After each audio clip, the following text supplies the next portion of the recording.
Doctor ortho Ayurvedic oil और capsule. अब दर्द भी घुटने टेकेगा।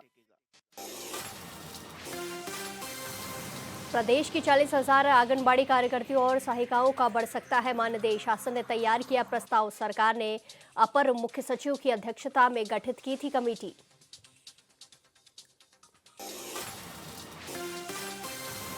UK triple SC paper leak मामले में सीबीआई ने बॉबी पवार को किया तलब। पेपर लीक मामले में पूछताछ करेगी सीबीआई। मामले में एक प्रोफेसर की हो चुकी है पहले ही गिरफ्तारी।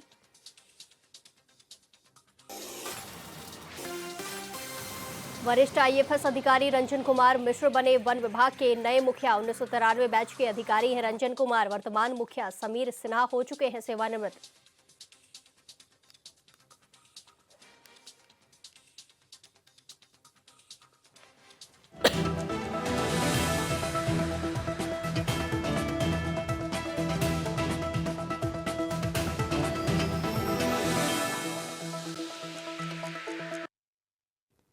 नमस्कार, उत्तराखंड की खबरों में आपका स्वागत है और मैं आपके साथ प्रिया बिस्ट। बुलेटिन की शुरुआत करेंगे इस वक्त की बड़ी खबर के साथ। UK triple SC paper leak मामले में नया अपडेट सामने आया है, जहां सीबीआई ने बेरोजगार संघ पूर्व अध्यक्ष बॉबी पवार को तलब किया है। UK triple SC paper leak मामले में अब पूछताछ करेगी सीबीआई बॉबी पवार से, जहां उन्हें तलब किया गया है और पूछताछ चलेगी। मामले में एक प्रोफेसर की पहले ही गिरफ्तारी हो चुकी है। आपको बता दें कि UK triple SC paper leak मामला सामने आया था, जिसको लेकर काफी ज्यादा हंगामा देखने को मिला। सड़कों पर छात्र उतरे थे और इस पेपर लीक की सबसे पहले जानकारी सोशल मीडिया पर बेरोजगार संघ के पूर्व अध्यक्ष बॉबी पवार ने साझा की थी और बेरोजगार संघ की तरफ से इस मामले को प्रमुखता से उठाया गया था। और वहीं अब सीबीआई ने इस पर बॉबी पवार को तलब किया है और सीबीआई उनसे पूछताछ करेगी। बड़ी खबर आपको बताई जा रही है, जहां UK triple SC paper leak मामले में सीबीआई ने बॉबी पवार को, जो पूर्व अध्यक्ष हैं बेरोजगार संघ के, उन्हें तलब किया गया है। सीबीआई अब उनसे पूछताछ करेगी।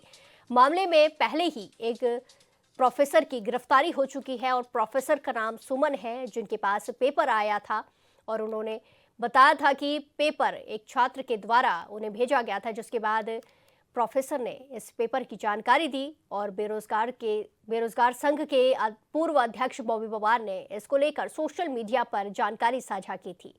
बड़ी खबर आपको बताई जा रही है, जहां सीबीआई ने अब बेरोजगार संघ के पूर्व अध्यक्ष बॉबी पवार को तलब किया है।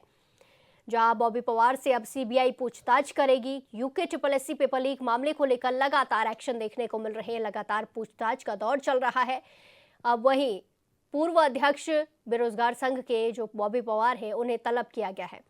इस खबर पर ज्यादा जानकारी के साथ सीधे लाइव जुड़ेंगे हमारे संवाददाता योगेश आर्य से। योगेश, जिस तरीके से UK triple SC paper leak मामले में ये नया अपडेट सामने आया है, सीबीआई ने बॉबी पवार को तलब कर लिया है, क्या कुछ आगे देखने को मिल सकता है और कब वो पूछताछ के लिए जाने वाले हैं? हाँ देखिए प्रिया, जी। हाल ही में जिस तरह से यूके ट्रिपल एससी के पेपर लीक का मामला सामने आया था, उसके बाद से लगातार युवाओं को अगर हम देखें तो उनके अंदर आक्रोश देखने को मिला। उन्होंने लगातार बेरोजगार संघ के बैनर तले जो है काफी संघर्ष किया। इसके साथ साथ जो है विरोध प्रदर्शन देखने को मिला और लगातार उनकी मांग यही थी कि एसआईटी की इसमें जब जांच राज्य सरकार की ओर से बताई तो एसआईटी की जांच न की जाए, सीबीआई की जांच की मांग की और अन्य कई मामलों को लेकर पेपर रद्द करने की मांग को लेकर किया। लेकिन पेपर रद्द भी हुआ और सीबीआई की संतुष्टि भी जो है मुख्यमंत्री ने पहुंचकर वहां पर की। उसके बाद उनके आग्रह पर सीबीआई जांच प्रारंभ हुई और अब सीबीआई जो है वो परत तो परत जो है इसके पूरे मामले की जो जांच पड़ताल है वो लगातार करती हुई नजर आ रही है।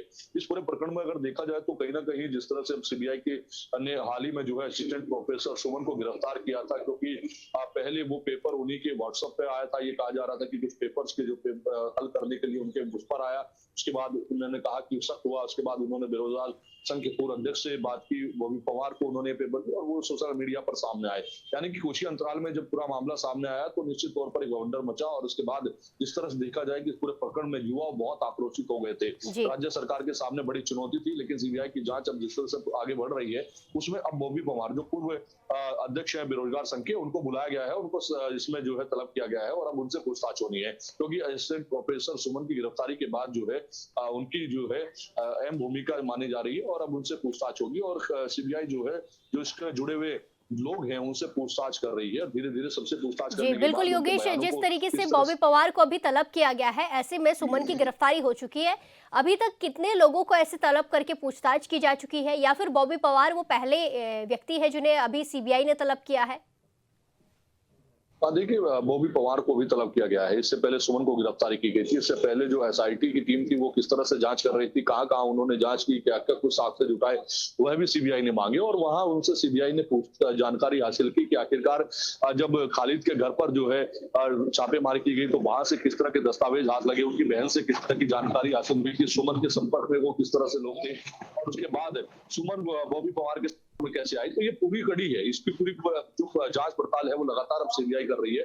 एसआईटी से जो भी जानकारी मिली उसके बाद सीबीआई अपने तरीके से पूरी तरह से जांच कर रही है और देखना होगा कि आखिरकार बॉबी पवार से पूछताछ के बाद किसको जो है तलब किया जाता है, किसको बुलाया जाता है और आखिरकार इस पूरे मामले का खुलासा होने के बाद कौन आरोपी सामने आते हैं, किनको आरोपी सीबीआई मानती है, क्या कुछ खुलासा होता है, देखने वाली बात है। जी बिल्कुल योगेश, देखना होगा क्या कुछ खुलासे होते हैं और क्या कुछ पूछताछ में निकलकर सामने आता है। धन्यवाद हमारे साथ तमाम जानकारी साझा करने के लिए।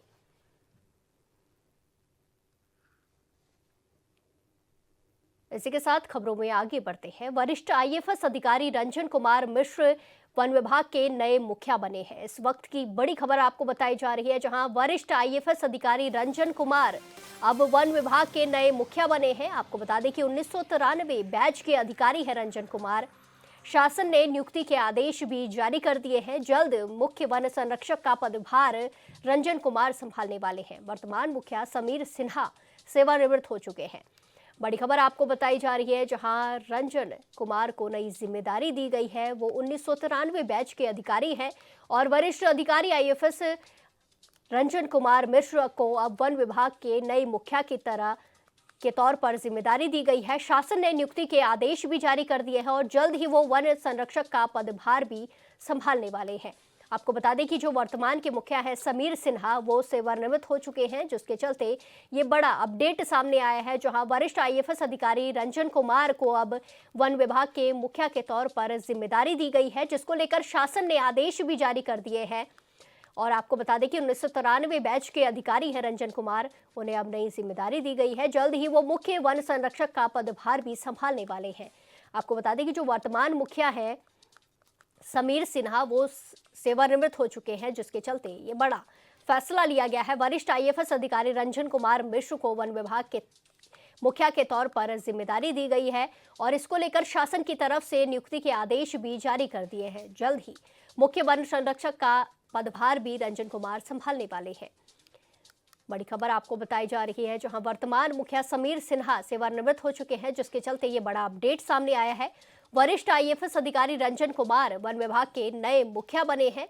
आपको बता दें कि 1993 बैच के वो अधिकारी हैं, लेकिन और अब उन्हें नई जिम्मेदारी दी गई है। शासन ने नियुक्ति के आदेश भी अब जारी कर दिए हैं और वो जल्द ही वन संरक्षक का पदभार संभालेंगे, मुख्य वन संरक्षक का पदभार संभालेंगे। आपको बता दें कि जो वर्तमान के मुखिया हैं समीर सिन्हा, वो सेवानिवृत्त हो चुके हैं। वरिष्ठ आईएफएस अधिकारी रंजन कुमार को अब ये जिम्मेदारी मिली है।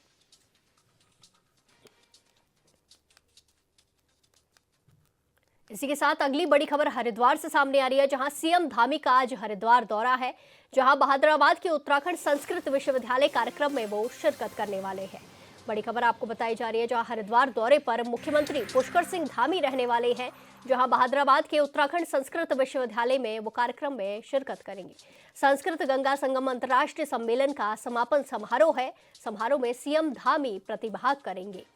बड़ी खबर आपको बताई जा रही है, जहां हरिद्वार दौरे पर आज मुख्यमंत्री पुष्कर सिंह धामी हैं, जहां बहादुराबाद के उत्तराखंड संस्कृत विश्वविद्यालय के कार्यक्रम में वो प्रतिभाग करने वाले हैं, जहां संस्कृत गंगा संगम अंतर्राष्ट्रीय सम्मेलन का समापन समारोह है। इसी के साथ खबरों में आगे बढ़ते हैं। देहरादून में आयोजित उत्तराखंड लोक विरासत महोत्सव 2025 में सीएम धामी ने लोक कलाकारों का उत्साहवर्धन करने के साथ ही जनता को संबोधित किया। सीएम ने कहा कि उत्तराखंड लोक विरासत मात्र एक सांस्कृतिक आयोजन नहीं है, बल्कि ये हमारी पहचान, हमारी परंपराओं और हमारी जड़ों का उत्सव है। उत्तराखंड की लोक संस्कृति सदियों पुरानी समृद्ध धरोहर है। उन्होंने कहा कि हमारे लोक नृत्यों, लोकगीतों, वेशभूषाओं, लोक कलाओं और पर्व त्योहारों में हमारी जीवन, हमारी भावनाएं और हमारी सामाजिक व्यवस्था गुंथी हुई है। उन्होंने ये भी कहा कि जोड़ा, छपेली, चाचरी, पमारी जैसे लोकगीत और नृत्य सिर्फ कलात्मक अभिव्यक्ति नहीं है, बल्कि सामूहिकता, प्रेम, वीरता और समाज की संवेदनशीलता के प्रतीक है। देवभूमि उत्तराखंड की संस्कृति हमारे पूर्वजों की स्मृतियों और हमारी अस्मिता का प्रतीक है। हमारी सरकार लोक धरोहर को विश्व पटल पर नई पहचान दिलाने, कलाकारों को हर स्तर पर सहयोग प्रदान करने तथा विकास के साथ विरासत के संरक्षक को सर्वोपरि मानकर निरंतर कार्य कर रही है। चाचरी द्वारा वीरता और तेजस्विता का बोध होता है, तो पौरी में समाज की संवेदनाएं और लोक मान्यताएं बसती हैं। और जैसा अभी आप सब लोगों ने देखा, 13 के 13 जनपदों के जो पारंपरिक रूप से वेशभूषा है, उस वेशभूषा की बात करें तो पिछोड़ा, घाघरा, लहंगा, फेटुआ, पगड़ी, ये सब हमारे पहनावे नहीं है, बल्कि ये हमारी संस्कृति के प्रतीक हैं। और मैं लोक कलाओं की अगर बात करूं तो हमारी काष्ठ कला, चांदी के जेवर, ऊनी वस्त्र, रिंगाल की बुनाई, तांबे पीतल के बर्तन, कांसे के बर्तन जैसी विविध कलाएं सदियों से हमारी अर्थव्यवस्था का मूल आधार रही है। त्योहारों की बात करें, बग्वाल, फूलदेई, हरेला, इजास, बग्वाल, हीर संक्रांति, मकर संक्रांति, ये सब प्रकार से प्रकृति से हमारे जुड़ाव और सामाजिक एकजुटता के प्रतीक हैं। कुल मिलाकर यदि मैं ये कहूं कि लोक संस्कृति वो माध्यम है जिसके जरिए अपनी पुरानी पीढ़ी अपने ज्ञान और अनुभवों को अपनी विरासत के माध्यम से नई पीढ़ी को स्थानांतरित करने का काम करती है, तो इसमें कोई अतिशयोक्ति नहीं होगी।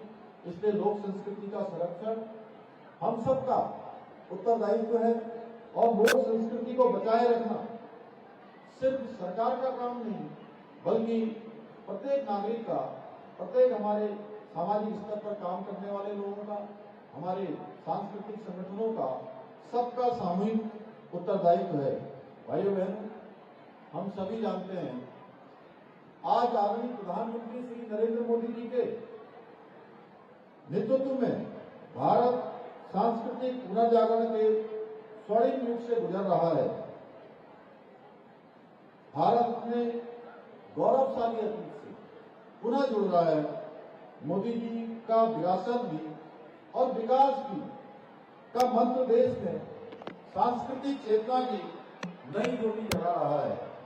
अयोध्या में चाहे भव्य राम का मंदिर बनना हो या भगवान विश्वनाथ की नगरी काशी में काशी का कॉरिडोर बनना हो या महाकाल उज्जैन में महाकाल लोक का निर्माण होना हो या हमारे ही राज्य में देवभूमि उत्तराखंड में चाहे हमारा केदारनाथ धाम का नव निर्माण हो, पुनः निर्माण हो या बद्रीनाथ धाम का मास्टर प्लान हो या हमारे गंगोत्री यमुनोत्री धाम हो या केदारनाथ जाने के लिए रोपवे का काम शीघ्रता से अब धरातल पर उतरने वाला हो, हेमकुंड साहब जाने के लिए हो या देश के अंतिम गांव का विकास हो या आदि कैलाश जैसे स्थानों पर, जिसका आज ही प्रधानमंत्री जी ने मन की बात में बहुत विस्तार से उल्लेख किया कि हमारे आज किस प्रकार से यात्रियों की संख्या बढ़ रही है, किस प्रकार से जो हमने नवाचार राज्य के अंदर प्रारंभ किया है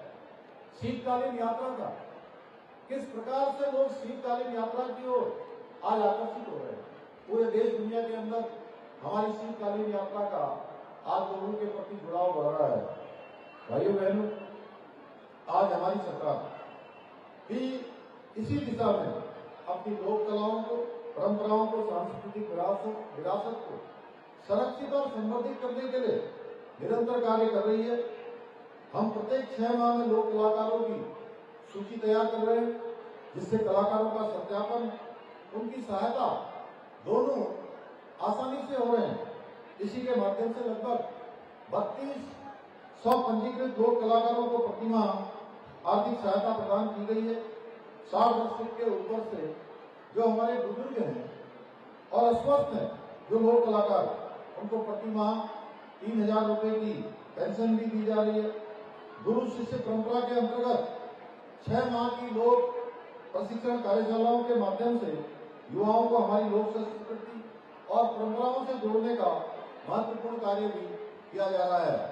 सांस्कृतिक धरोहरों की लिपियों के प्रकाशन हेतु आर्थिक सहायता, आर्ट गैलरी की स्थापना और साहित्यिक कार्यों के लिए अनुदान जैसी अनेक पहलें लगातार आगे बढ़ाई जा रही हैं। इन क्षेत्रों में तेजी से काम हो रहा है। हम उत्तराखंड साहित्य गौरव सम्मान, साहित्य भूषण, लाइफ टाइम अचीवमेंट जैसे सम्मानों के माध्यम से उत्कृष्ट जो हमारे साहित्यकार हैं, जिन्होंने जीवन के अभाव में भी साहित्य को आगे बढ़ाने का काम किया है, उन सभी को सम्मानित करने का काम भी कर रहे हैं। साथ ही हिंदी भाषा और स्थानीय भाषाओं में ग्रंथ प्रकाशन को भी प्रोत्साहित किया जा रहा है। इसके अलावा अगर स्थानीय उत्पादों को बढ़ावा देने की बात करें तो हम एक और जहां एक जनपद 2 उत्पाद योजना के माध्यम से स्थानीय आजीविका को, हमारी बहनों को, मातृशक्ति को, हमारे नौजवानों को रोजगार से स्वरोजगार से जोड़ने का काम हम कर रहे हैं। वहीं हम हाउस ऑफ हिमालय ब्रांड के माध्यम से अपने पारंपरिक उत्पादों को राष्ट्रीय और अंतर्राष्ट्रीय स्तर पर व्यापक पहचान दिलाने का काम भी कर रहे हैं। हमारी सरकार के द्वारा हमारी मातृशक्ति को, विशेषकर हमारी बहनों को, उनके सशक्तिकरण के लिए अनेकों कार्य किए जा रहे हैं।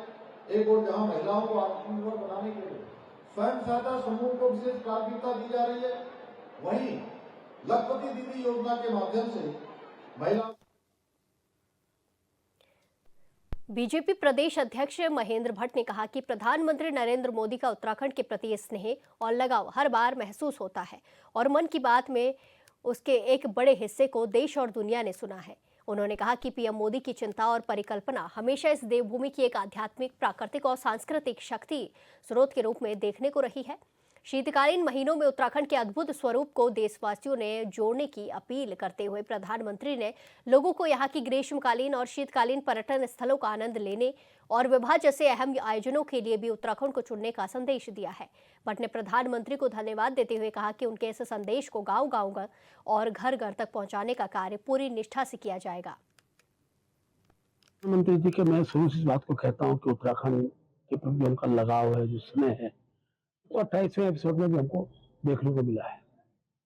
उनकी चिंता भी है कि राज्य जहाँ देवभूमि के स्वरूप के रूप में है, वहीं टूरिज्म के रूप में भी ये राज्य विकसित हो, ऐसे उनकी परिकल्पना भी है। और आज मन की बात में उन्होंने देश के ही नहीं बल्कि पूरे विश्व के नागरिकों से भी अपील की है कि शीतकाल में उत्तराखंड जैसा स्वरूप कहीं देखने को नहीं मिलता है। उन्होंने यहाँ के भारतवर्ष के नागरिकों से कहा है कि ग्रीष्मकालीन शीतकालीन क्रीड़ा स्थल का वो आनंद लें और विवाह समारोह के आयोजन को भी उत्तराखंड की धरती को चुने। ये जो उनका संदेश है, निश्चित रूप से मैं अपनी ओर से प्रधानमंत्री जी को बहुत बहुत उनका धन्यवाद करता हूँ और विश्वास दिलाता हूँ कि आपके संदेश को हम। नैनीताल में बजरंग दल की ओर से उप जिलाधिकारी को मंगलवार को मीट की दुकान बंद कराने के संबंध में ज्ञापन सौंपा गया, जिसमें कहा गया कि मंगलवार को जगह जगह मंदिरों में हनुमान चालीसा का पाठ कर प्रसाद वितरण किया जाता है। भक्त गली मोहल्लों से मंदिर आते हैं और जगह जगह मीट मछली की दुकान खुली रहती है, जिससे हिंदू धर्म की आस्था पर ठेस पहुंचती है। ज्ञापन का संज्ञान लेते हुए उप जिलाधिकारी ने नगर के दुकानदारों को निर्देश जारी कर कहा है कि वो होटलों, दुकान के बाहर डिस्प्ले नहीं करने के साथ ही खाद्य सुरक्षा के नियमों का पालन करें और नियमों का पालन न करने पर प्रशासन की ओर से दंडनीय कार्रवाई के साथ लाइसेंस निरस्त करने की कार्रवाई की जाएगी।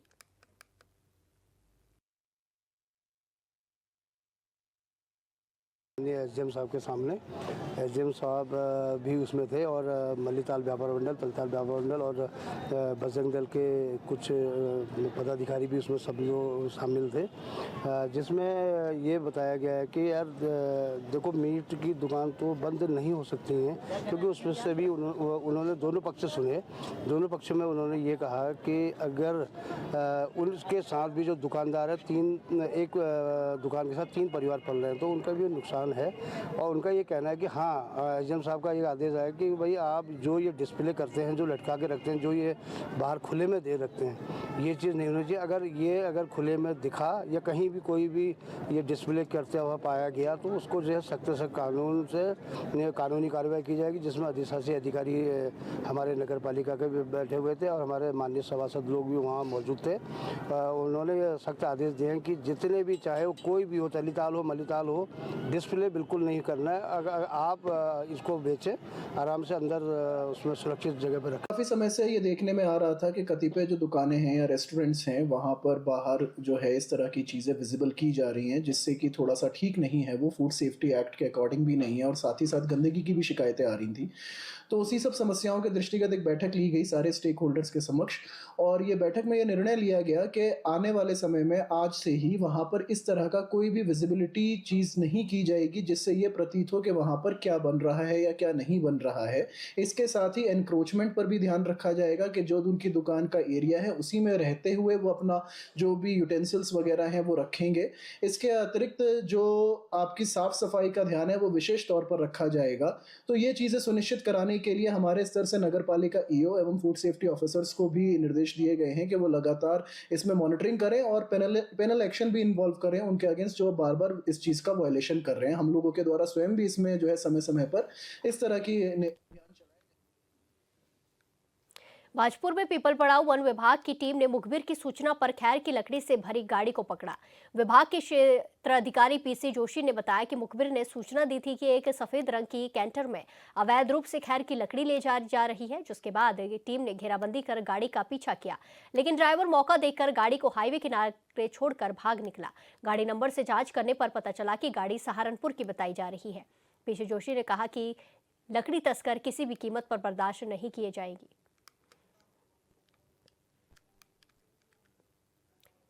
इस बुलेटिन में फिलहाल के लिए इतना ही। बाकी तमाम खबरों के लिए देखते रहिए HNN 24/7। नमस्कार।